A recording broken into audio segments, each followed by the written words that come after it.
the Atlanta Hawks, and they have a big game 2 against the Sixers in Philly after getting game 1. You see what they do right there. They're putting Joel Embiid in the pick and roll. What do you think is the next move on the chessboard for Doc Rivers and the Sixers? I'm glad you went there because I was going there. And the thing about it is cause and effect.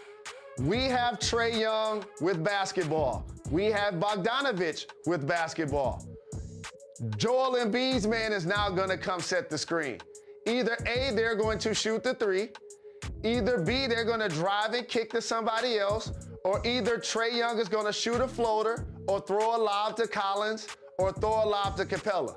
Cause versus effect. Now, if you're Philadelphia, this is when you know you're going against a superstar because you scrapped your first plan already. You remember when the Clippers benched Patrick Beverly because they realized that he couldn't guard Luka? Like Danny Green started on him last game. I don't anticipate that's going to happen in this game. So now more Thibault, more Ben Simmons, more adjustments to the other team's best player. Trae Young is now putting the league and fans on notice. Absolutely. And Jalen, now we're going to talk about a team that lost to the Clippers that we just mentioned, and that is the Dallas Mavericks, in particular Luka Doncic, who was asked if he would be interested in signing a max extension, and he said, I think you know the answer to that. There is that aspect, and also Kristaps Porzingis voiced a little displeasure with the way he was used and his role with the team. Jalen, they need to put more support and help around Luka. That was clear in the Clippers series. What do you think they do this offseason to address that? And his most reliable helper, Tim Hardaway Jr., is a free agent. Which makes all of this more crucial. With that being said, you take care of the first domino. You get Luka signed. And once you get Luka signed, you now decide if you're going to get pennies on the dollar for Porzingis, and or you're going to take your time to scour the league and get a contract for a player that situation has gone sour for as well. Like on paper right now, it seems like it may be hard to move Porzingis.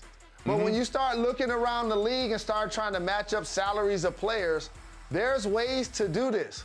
But then here's the other thing, the ownership part. How does Porzingis feel about his season? So it's one thing about how you and I feel and how Luka and Rick Carlisle feel. What did Porzingis say after the game about how he felt he was being used, Jacoby? He said that he felt like an afterthought and not a co-star.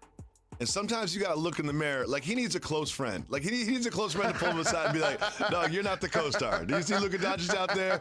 You should be a role player, a rim runner, and you should play some defense like you did when you were at the Knicks. I think you trade Porzingis for 70 cents on the dollar just to switch it up. I think that's what they will end up doing, and they should do.